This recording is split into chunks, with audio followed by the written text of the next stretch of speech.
Si trovava agli arresti domiciliari in una casa di riposo per motivi di salute. Sarebbe stato uno scompenso cardiaco a porre fine alla vita di Enzo Lorenzone, 81 anni, accusato dalla procura di essere il mandante dell'omicidio dell'ex moglie Margherita Ceschin, trovata assassinata il 24 giugno 2023 nella sua abitazione a Conegliano.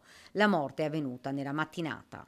Sicuramente per cause naturali, però diciamo, la causa naturale determinante il decesso la sapremo nelle prossime ore. In questo momento la cosa che premeva maggiormente alla procura, ovviamente anche a me, era quello di valutare se vi fossero cause esterne. Non ce ne sono, quindi è certamente una causa naturale.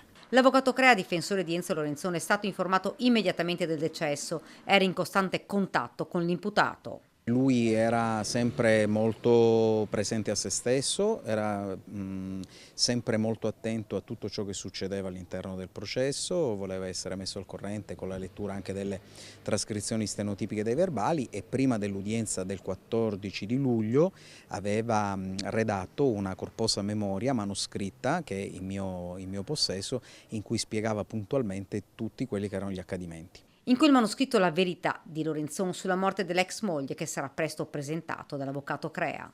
Credo di procedere informerò anche le altre parti, non del contenuto ovviamente, ma del fatto che ne sono in possesso e credo di depositarla il 18 settembre quando ci sarà la prossima udienza in Corte d'Assise, dove è previsto l'esame degli imputati e in teoria anche quello di Lorenzon, ed era in quella sede che avevo previsto appunto il deposito di quel manoscritto.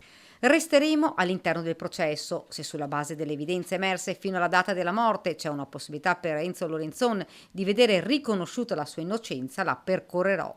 Queste le parole dell'avvocato Crea. Il processo in corte d'assise ovviamente andrà avanti per tutti gli altri imputati, esecutori materiali e intermediari.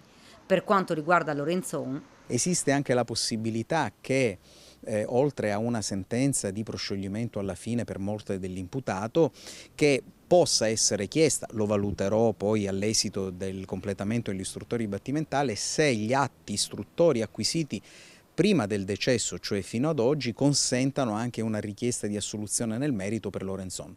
i familiari di Lorenzon per ora non hanno voluto rilasciare alcuna dichiarazione a commento della morte dell'81enne.